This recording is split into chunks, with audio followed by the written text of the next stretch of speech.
From Interfaith Alliance, this is State of Belief Radio. I'm Interfaith Alliance President, Reverend Paul Rauschenbusch in Washington, D.C. And people say, well, we have the numbers, sure, but give me a radicalized, zealous minority that wakes up every day with purpose compared to a flabby, moderate majority, and that radicalized minority will cut through us like butter.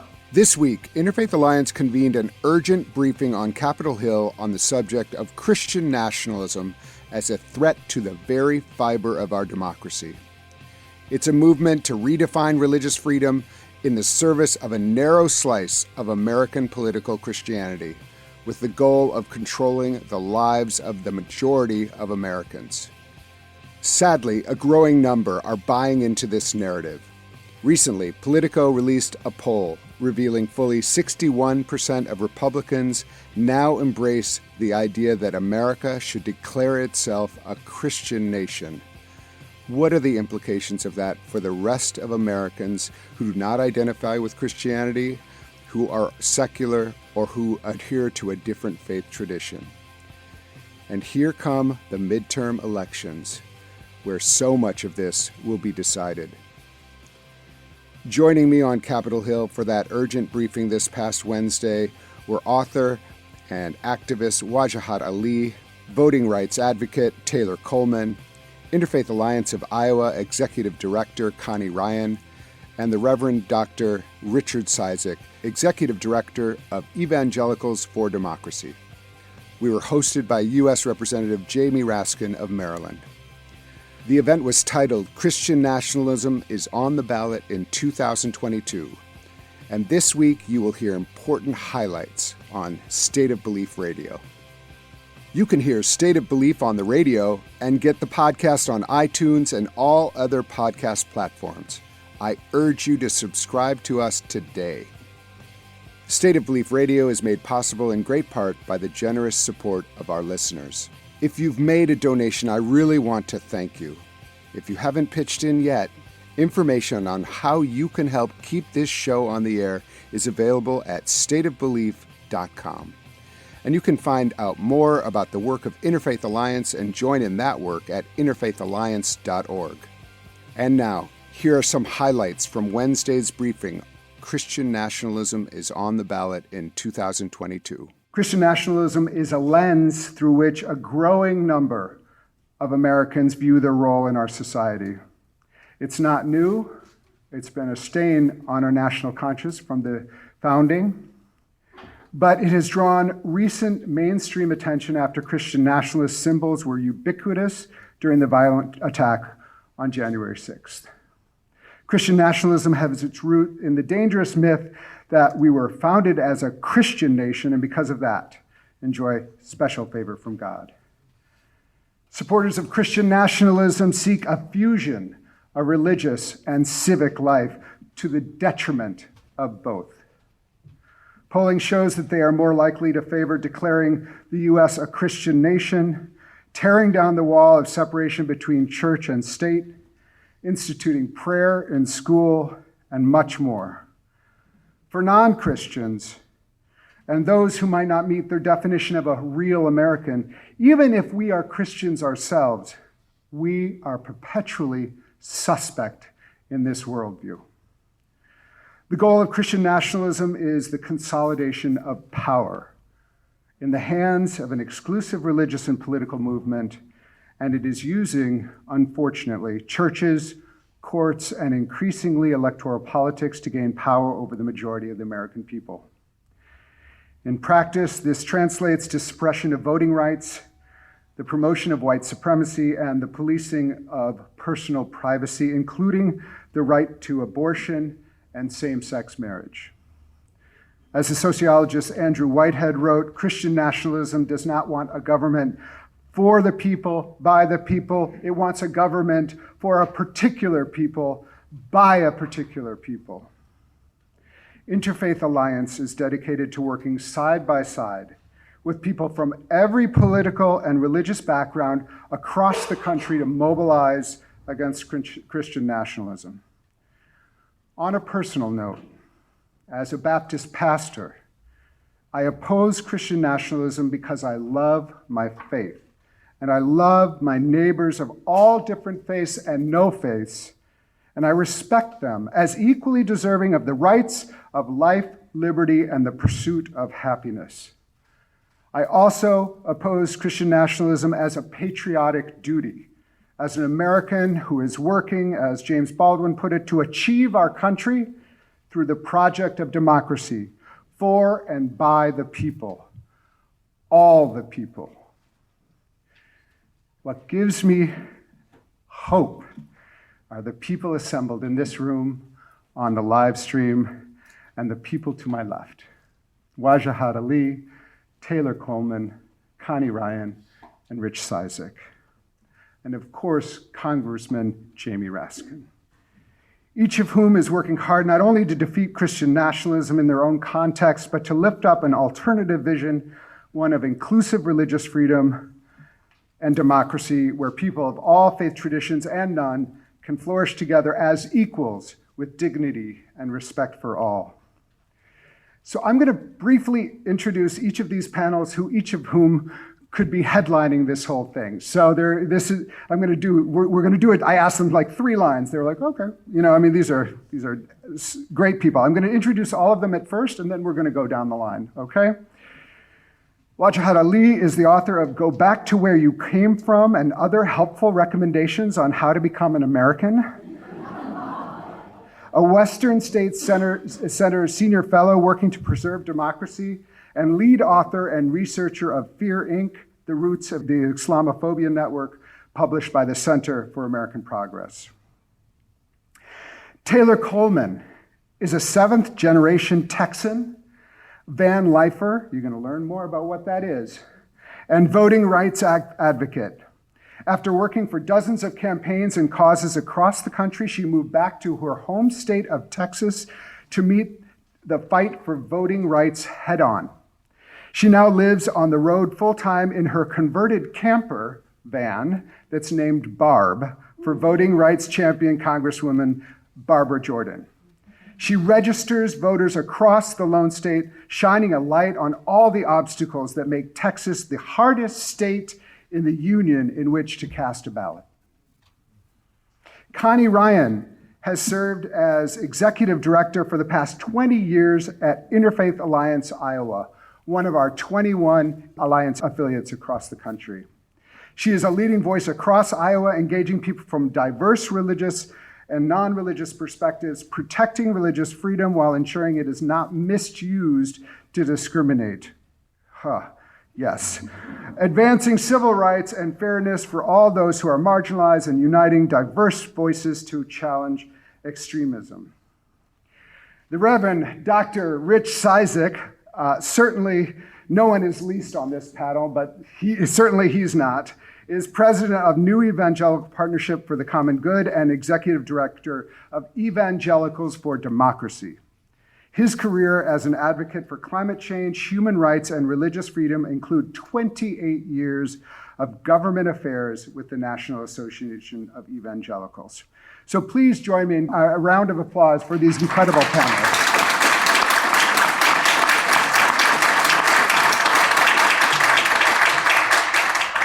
Wajahat, I'm going to invite you to start to talk about personally how Christian nationalism has impacted your life as a Muslim, as well as the Muslim community more broadly, and how you would see it impacting democracy, including electoral politics.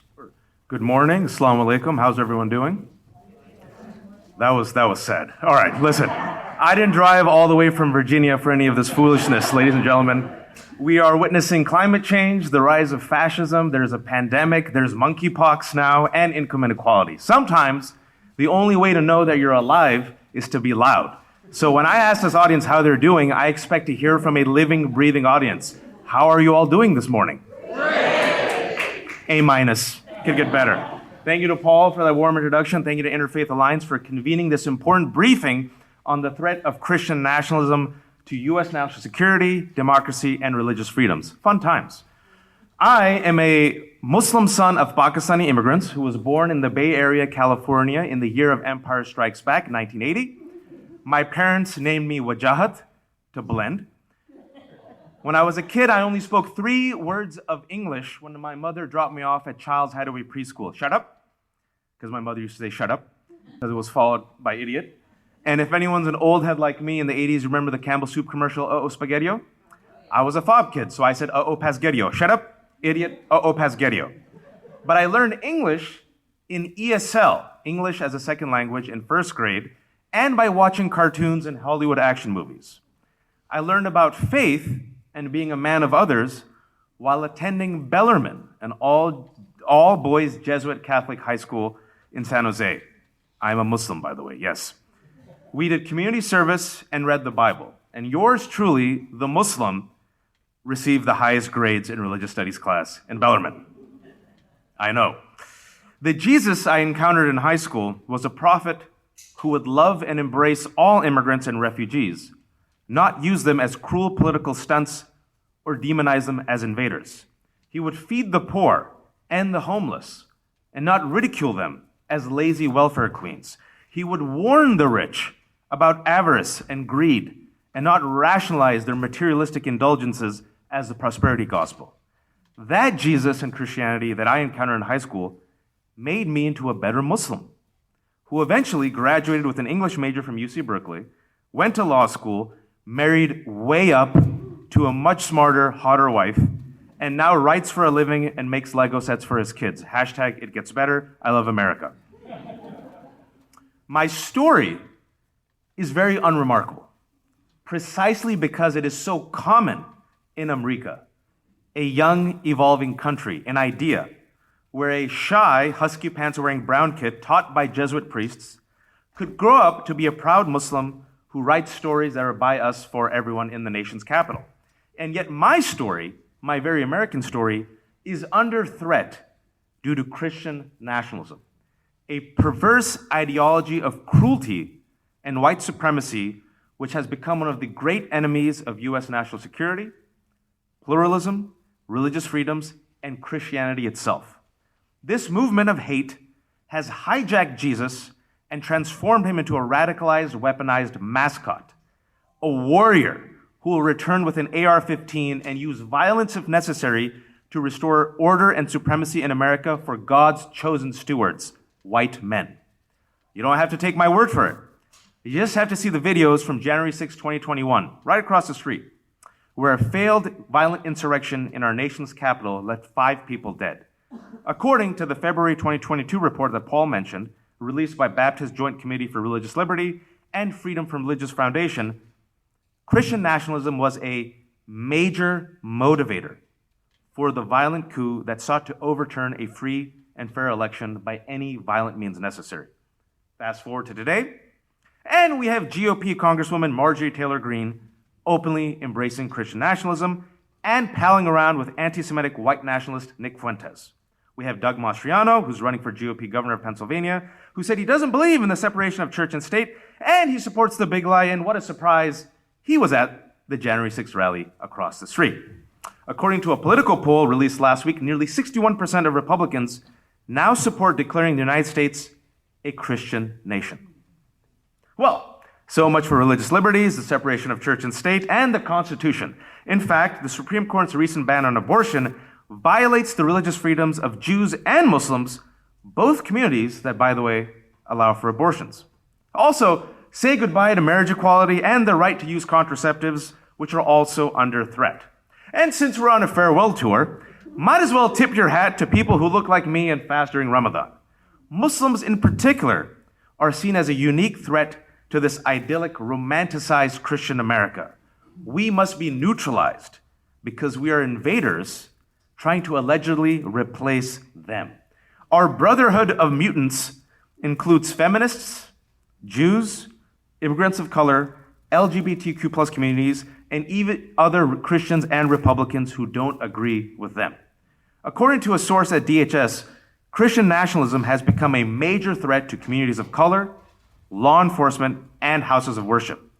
But since we aren't talking about Muslims or black people, there's no war on terror. No color-coded terror alerts. No calls for moderate Christians to stand up and condemn this extremism. However, if we are to be honest for the next hour, and we should, Another word for this growing Christian nationalism movement is fascism. Another word is national security threat. Another word in specific contexts is terrorism. The question for the majority and mainstream institutions is, will we finally name it? Will we finally acknowledge it? Will we finally educate ourselves about this threat and confront it and white supremacy as the greatest threats to our national security today? Choose wisely, answer wisely, because our country's democracy and freedoms depend on it. Thank you. Taylor Coleman is a seventh-generation Texan, a longtime activist currently dedicating herself to voter registration in her home state. Thank you again so much for having me. Most of you guys have heard by now that I do live full-time in a van. My van is a converted camper. But before I get to how I ended up living in a van, I hope you'll indulge me in sort of what led me to that place. And it starts a very, very long time ago, in 1867. Some members of my family were among the first Black Texans to register to vote. This was when the Reconstruction Acts were passed, and folks went door to door registering the former enslaved so that they could have a voice in, getting Texas readmitted to the Union. And that was 1867. Just a couple years later, in 1886, there was an election. It was a midterm election, a lot like this one. Well, hopefully not a lot like this one. There were a lot of freedmen now who were working the polls.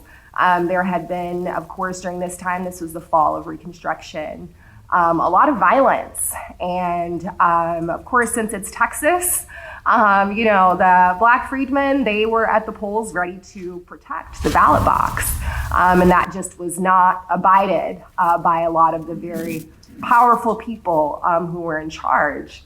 So when folks stormed that ballot box to steal the ballots from this majority Black precinct in Central Texas, the Black men defended themselves. And over the course of the next month, of course, the men who were involved were arrested and then lynched.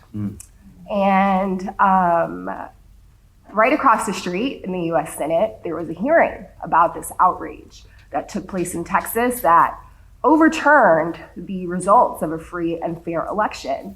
But because, of course, it was a midterm, the Congress was up. And so they had hearings, and it was sort of what led to the discussion and the preparation of legislation for the first federal elections bill, which would have been in 1890, which we, of course, now know did not pass, which led to the disenfranchisement all over the South for Black people all across the country. And we did not, of course, really become a democracy until nearly 100 years later. So, like members of my family who registered to vote in 1867, I'm very proud that one of the things that I do keep in my van is that voter registration roll that we found. There are great record collections for some reason kept in Texas. Just as that election could be overturned in 1886. As I bought this van during the pandemic, we know what happened in January of 2021. And it was just so stark to me that what we were seeing was something that is not new. This is a very ugly current. And the same Klansmen who, I know did not have the word for it back then, but would have been considered Christian nationalists that overturned that election in 1886. Those undercurrents are clearly still with us today. And so that's how I ended up living in a van. When I bought the van during the pandemic, I don't really think that I thought that I would be registering voters. And then January 6th happened, and I couldn't believe it. I didn't want to believe it. And then 6 months after that, the Texas Democrats had to leave the state to attempt to stop legislation that would have made it even harder to vote in Texas, which unfortunately that legislation did pass. And it just became very clear to me that, if I'm going to, van life became this huge thing on Instagram during the pandemic. For a minute, I thought I was going to be able to do the conversion myself, and it is much harder than they make it look on YouTube. But luckily, after handing it over to the professionals, I had really, I shared with them what my purpose was, a fully converted voter registration mobile. And so I knew that, if I was going to be lucky enough to be able to spend my time traveling the state and, getting to visit all the state parks and doing all the stereotypical van life things, that I really wanted to take a look back and, draw inspiration from the same thing that would have inspired members of my family all the way back in 1867 to say, as hard as it is now to vote, I can't even imagine what that would have been like to try to do that in 1867. And so to play some small role, they went door to door to get their fellow communities and fellow Texans involved and explain to them how they would be able to establish freedom schools by taking advantage of the new ballot access that they had, and how I could also play a role in making sure that my fellow Texans understand that, it's not necessarily a political issue, but in order to have a say in what the future of our state is going to look like, just like in 1867, how they were able to take a look forward and see, what is the future of Texas going to look like for us to be readmitted to this great country. I felt like it was sort of my role to do whatever I could to talk to, even if I just started with my nearly 100 first cousins and explaining to them why it's so important to vote in every single election and register as many people as possible. And while doing so, shining a light on exactly how hard it is to register and to participate in elections in Texas, and sort of use that flashlight to explain what the stakes are and show people just how similar and close we are to repeating the same mistakes that we made all the way back in 1886. And that is why I'm here with you guys today. There's much more from the Interfaith Alliance Capitol Hill briefing. Christian Nationalism is on the ballot in 2022, coming right up. If you miss any part of today's programming, you can hear full episodes of State of Belief anytime on our website. You'll also find links to the topics we discussed this week, extended interviews and transcripts, and an archive of past shows, all at stateofbelief.com. You're listening to State of Belief Radio, religion and radio done differently.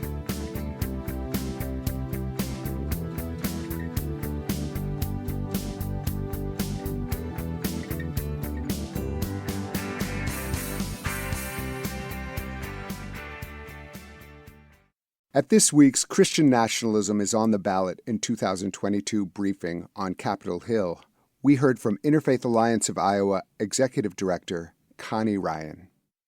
Well, first I want to say thank you, Paul, for the invitation to be on this amazing panel, and thank you to the staff of Interfaith Alliance. I have worked with this organization, as you said, 20 years, and am so grateful for all of the people that have been on staff at the national level in supporting the affiliates across the state.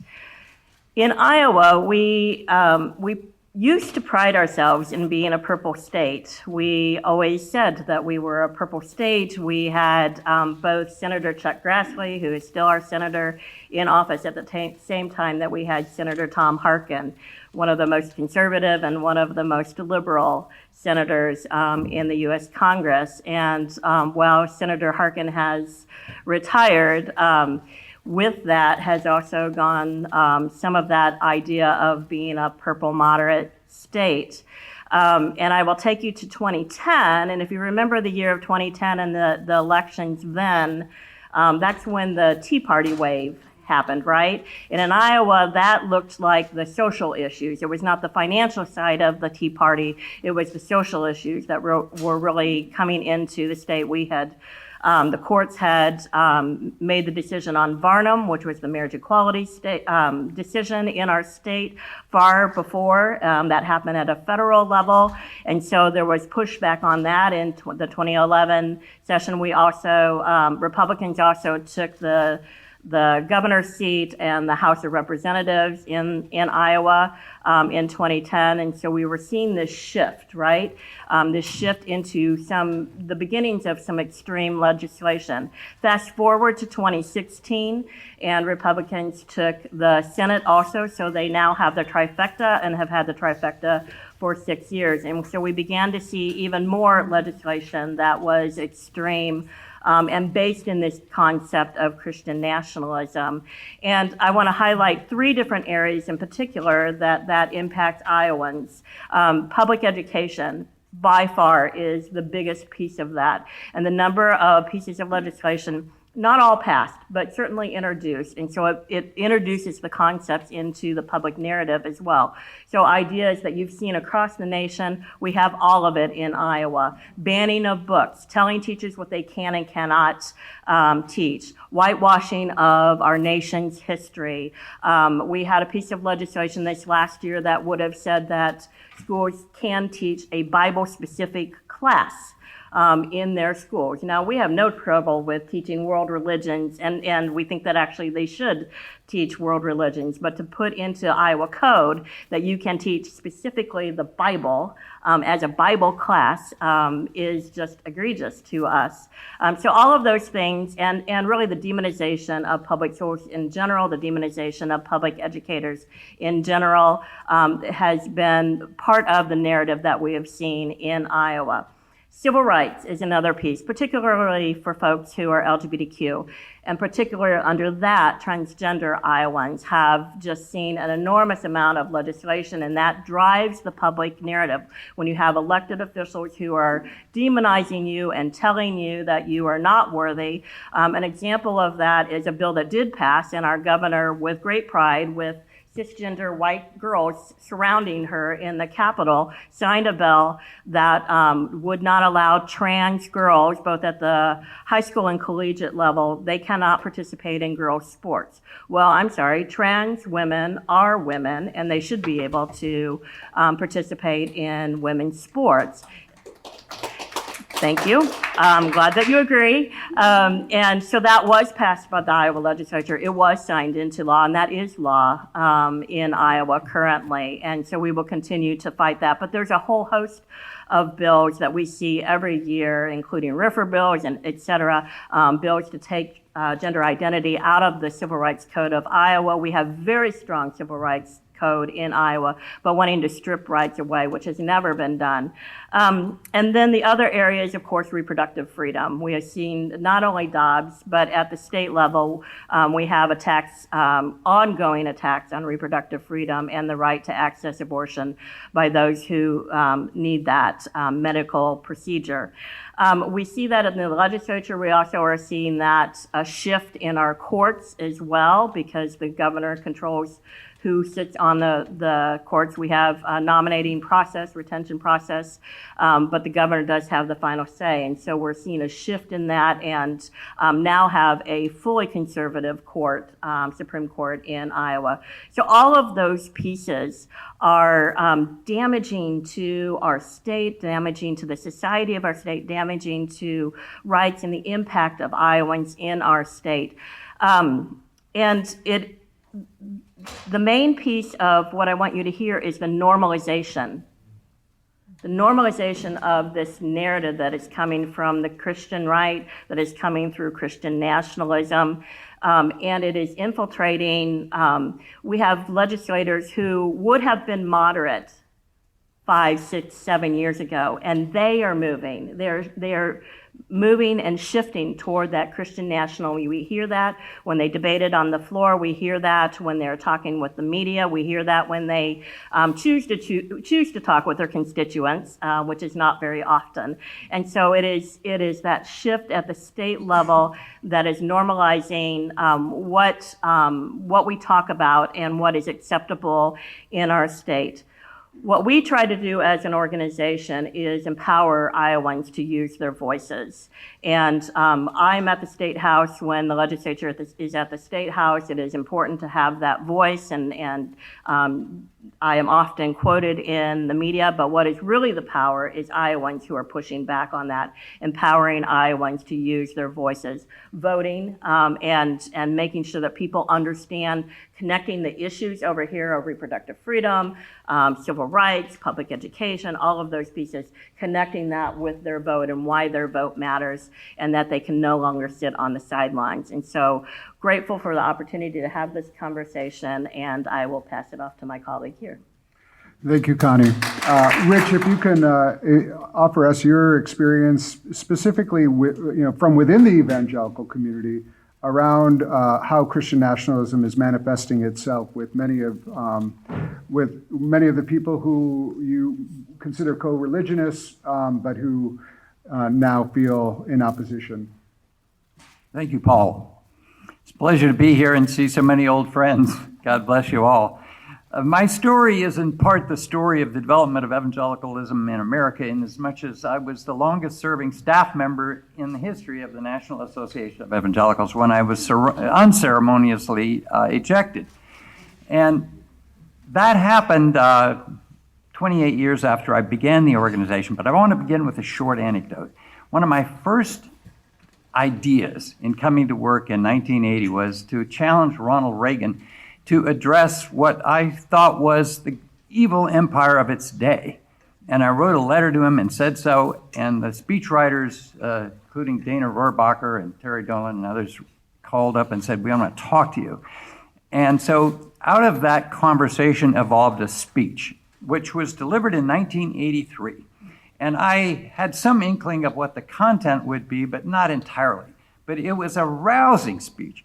16 standing ovations for the president to this group that had never before hosted the president of the United States. He delivered what was, a message which I supported, namely that the Soviet Union, for its violations of human rights and the rest, needed to be called out. He did it. But then something happened. At the end of the speech, the president's own band broke into, you might not have guessed, but I'll tell you, onward Christian soldiers marching as to war. And I was appalled. I knew what the reason was. I think it was to enlist these evangelicals in a battle which they had already been part of for more than 40 years, namely the battle against the Soviet Union and communism and the rest. These were the foot soldiers, evangelicals were in so many ways. But here, in that one little illustration, I learned something that I would never forget, namely that politicians will take evangelicals and turn them into biddable foot soldiers for one political party. And the shift in those years of my service, Rabbi David Saperstein is here, and we worked together on many projects, but the shift that occurred in my own community was, you see, moving from what I thought was the meaning of that hymn, namely the sword of the Spirit, wielded by evangelicals on behalf of caring for our neighbors, has over this time become a literal claim by soldiers, Christian soldiers, that this is and must be a Christian nation. And that's a huge movement. And the fact that evangelical leaders won't speak out about it is what really, in fact, precipitated my departure. Because when I spoke out 28 years later on behalf of civil unions in an interview with Terry Gross, I was never asked, I was fired for that comment, supporting civil unions. Sounds rather innocuous nowadays, right? But it happened. I was never asked, for example, why. And I would have answered if I had been asked, Well, sir, there is a 14th Amendment, and there is a due process and equal protection clause in the Constitution that protects people. But you see, over that 28 years, a lot went under the water, and what it was a shift. And I would like to say to these evangelicals that I have worked with and love and consider myself one of, that we can no longer not repent of what is occurring, first of all, and no more excuses for what has occurred. And we have to stand up. And I would say, in order to be able to stand up, which is my final point here, first of all, we have to see and think more clearly. And I would suggest a whole lot of meta-thinking needs to go on in our own community about what democracy is. And if you were to ask an evangelical what Christian nationalism is, they probably couldn't define it. They just know they're part of it or believe in it. I would suggest I like best of all the definition that it's a political idolatry dressed up as religious orthodoxy. That's what Christian nationalism is. And we have to see as evangelicals and think more clearly about it. About 45 million evangelicals, if you include the born-again Hispanics, are in this community, which we are attempting to influence by saying that the factors which lead to it, namely being a political conservative, a belief in the Bible, having apocalyptic visions of social decline, divine militarism, January 6th. These are all factors which contributed to this Christian nationalism that's held by over half of our community. But let me, by way of saying, seeing this and thinking clearly, you also need to understand that evangelicalism isn't synonymous with Christian nationalism. What is occurring is, in fact, that Christian nationalism often influences behavior in the opposite direction other than traditional religious commitments that even these evangelicals have. Therefore, being an evangelical doesn't sour one to gun control, but Christian nationalism does. Same for border walls with Mexico. Christian nationalism is what does that. And so what we are attempting to do through Evangelicals for Democracy is to communicate inspirational, faith-based, non-attack, non-partisan messages designed to persuade. And so here's the shift that has to occur. We call them the 5 Ds of democracy. And they are moving from deny. Ran into a man on the street the other day. We got into a conversation, and I said, "Do you believe in democracy?" He said, "Of course not. Not even our founders believe in democracy." So it goes from deny to deliberate to design to defending, doing, and then defending. It's I won't believe, I might believe, I will, I am, and I have. That's the shift that has to occur. And in a certain sense, that's what we have to sell. And we use this model for urging believers to take what is a pledge. And the pledge is not the traditional Pledge of Allegiance, although we include it. It's the pledge you see to these commitments. You see, namely, that we will oppose election deniers and liars. And we can win the support, we believe, of these centrist and right-leaning evangelicals who will and then determine the outcome of elections by a communication process, by digital ads, email, TikTok. Imagine Rich Cizik doing a TikTok at the Religious Freedom Monument in Fredericksburg, Virginia, holding the 8-ball and saying, "Mr. 8-ball, is America a Christian nation?" Answer from Mr. 8-ball, definitely not. So we have to, first of all, help our own community to see and think more clearly about this and what it is and isn't. And then secondly, to help them to care more deeply. And the Black Regiment were those preachers, sometimes called the Black Robes of the Revolutionary War, who stood up in their pulpits. And we need those today who will proclaim the evils of stealing elections or, trying to steal elections, restricting voting rights, and the like. Jefferson referred to pulpit oratory that ran like a shock of electricity through the colonies, and that's what we need in our evangelical community in order to prevent what I say will be the detonation of a bomb, a roadside bomb that blows up, and it will occur unless we take these actions. And that leads me to point 3. Look, we need to act really boldly. And Whitehead has been referred to, that's Andrew Whitehead and Sam Perry in their book, Taking America Back for God.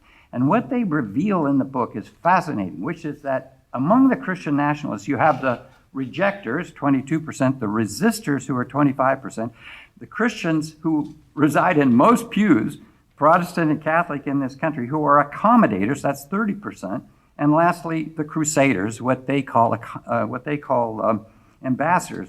I'm not sure you can be an ambassador and really believe what these people believe, because that's not their strategy, but nonetheless, they use the term. And these are the people who want to institutionalize Christian nation ideas into law and policy. Our project is to aim our messages to the 59%, the 2 out of 3 Americans who are open to our messages of faith and democracy. Or lastly, one little illustration, Paul, our ads, a warning, asks, was Judas the first Christian nationalist? Others are following in his footsteps. Beware of the wolf in sheep's clothing. In conclusion, like unto Judas, Christian nationalism betrays our faith. What would Jesus do? Reject it. And so must we. That's the Reverend Dr. Richard Cizik, Executive Director of Evangelicals for Democracy, speaking at this week's Interfaith Alliance Capitol Hill briefing, Christian Nationalism is on the ballot in 2022. The first one is, what is the role of faith leaders in addressing Christian nationalism? What is the theology that undergirds and strengthens Christian nationalism? Is Christian nationalism a partisan issue, or is it democracy at stake? How can we get more Americans to recommit to fighting Christian nationalisms and the separation of church and state? And here's the question of what's Donald Trump's relationship to all of this? Does anybody feel called to address Donald Trump by name? That is up to our panelists. But why don't we just go back down the line? And we have about 10 minutes now, so if we can see what sparks you. But I am very eager to hear what each of you thinks that is the most pressing thing and the most effective thing we can do to counteract Christian nationalism, as well as these excellent questions. Taylor, it looks like you're ready. Go. Sure, I will start. I guess 2 points, to the question about the theology that undergirds Christian nationalism. I think that's such a good question, because for me, I actually bristle a bit every time I hear the word Christian nationalism or nationalism next to Christian, because when I look at the folks who are leading this movement, I don't see any Christianity. I grew up Southern Baptist in an evangelical household, and to me, they don't represent my faith. I don't concede that label to them at all. What I do see is the very same racism that we've always had. And I think that, as far as the theology that undergirds it, if racism could be considered a theology, that's what I would say that it is. I have family that, we went to church every Sunday, some Wednesdays, some Saturdays growing up. And, none of them were at the Capitol on January 6th. They vote for Republicans. They're very conservative. We don't agree on choice. So I think we have to be very clear about what actually that is and, meeting people where they are when we talk about it. And as for what, we can all do, is another sort of nod to my evangelical upbringing on Saturdays. When I was little, we would, our church would spend the day what we would call witnessing. We would go door to door and, invite people in our community to our church and, see how they were doing and, invite them to really join and help build community with us.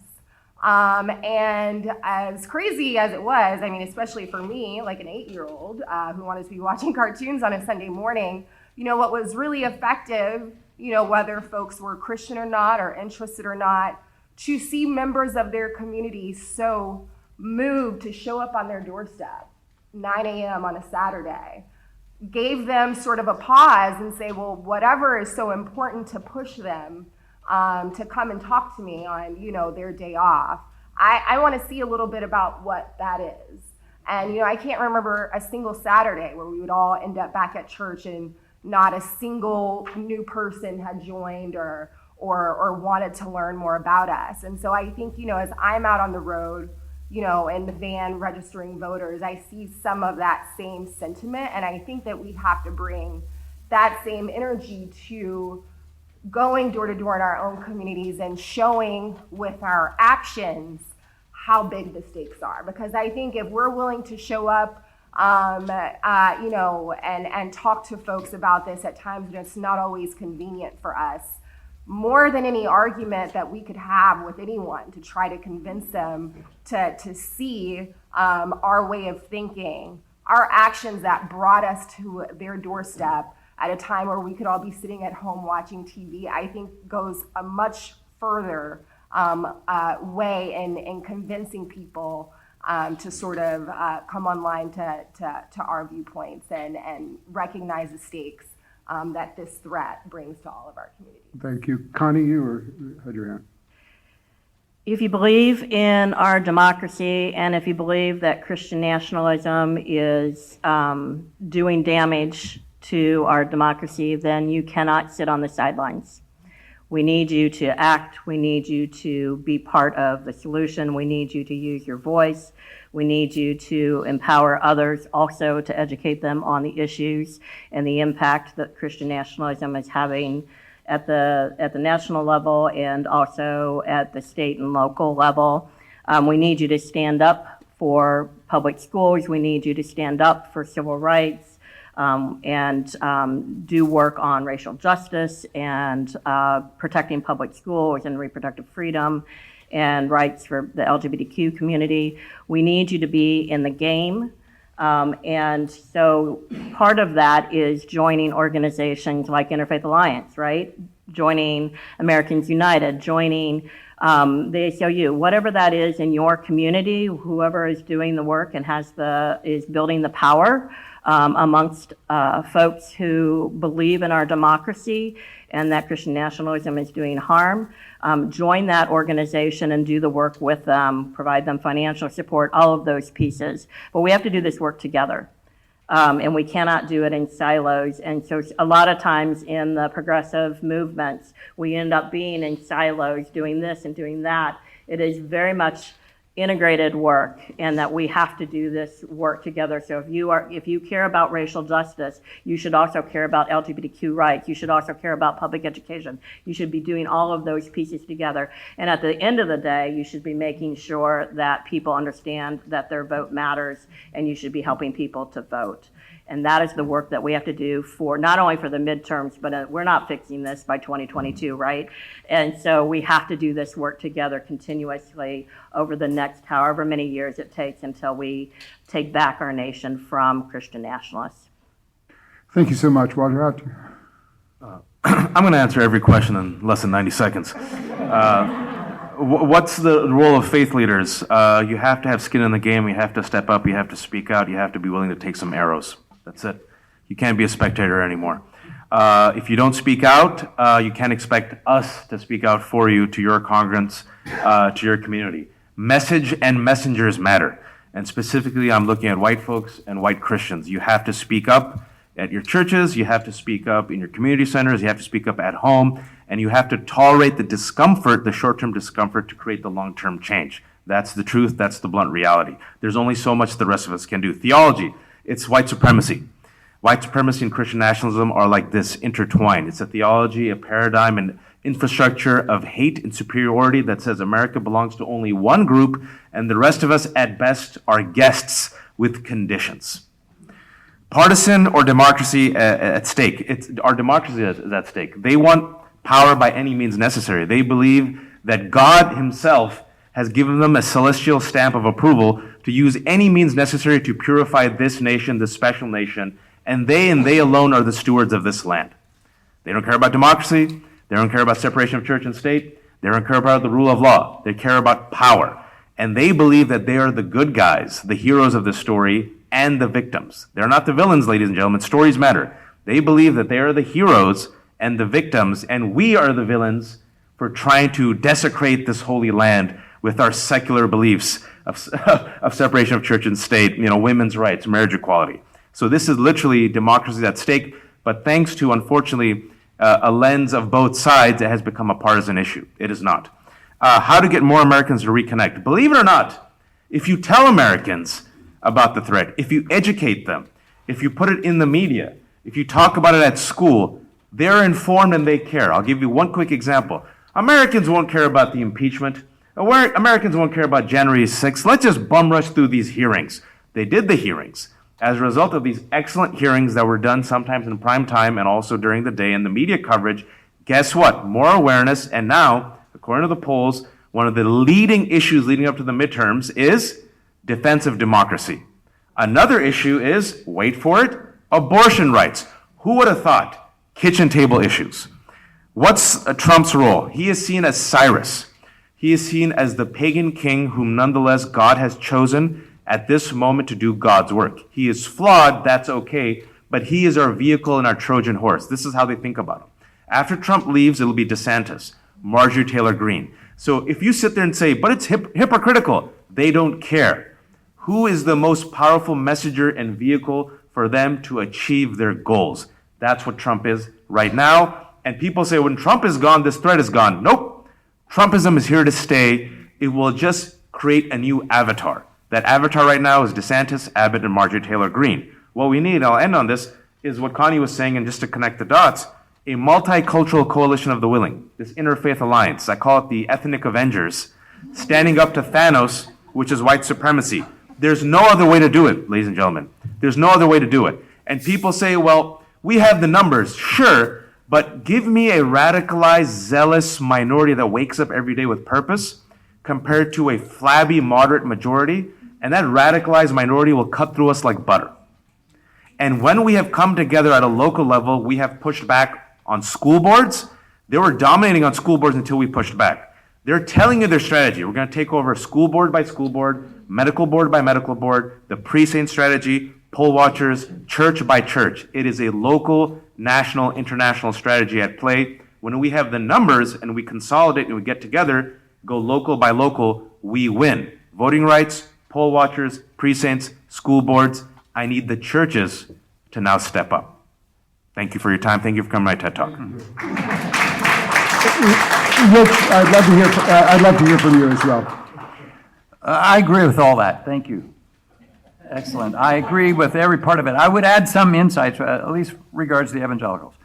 I don't think they're being persuaded by being threatened. I don't see them as responding. Most won't say they are, but psychologists say that it takes 7 years sometimes for people to make that shift intellectually, that meta-think, that metacognition, and many of them are changing. And they're changing because, let's sadly say, because pastors are looking into the pews and they're saying, the Great Awakening? No.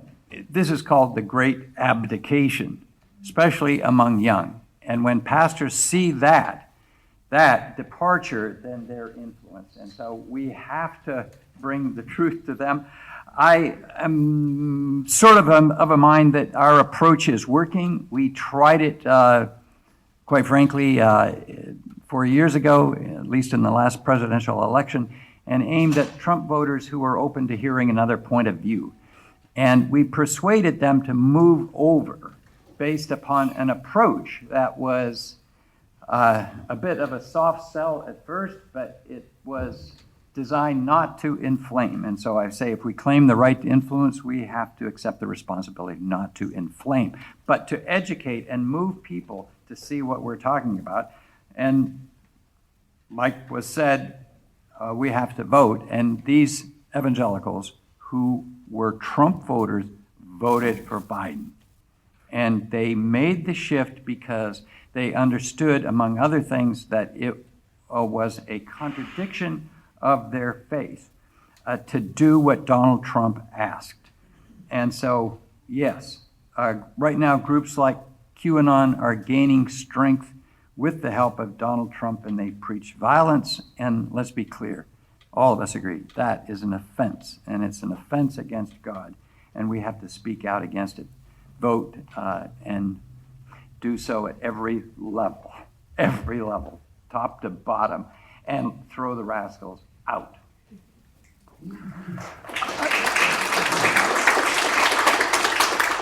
So, friends, I think that this has been remarkable. I just want to thank this panel again for their wisdom, their passion, what they are doing on the ground. We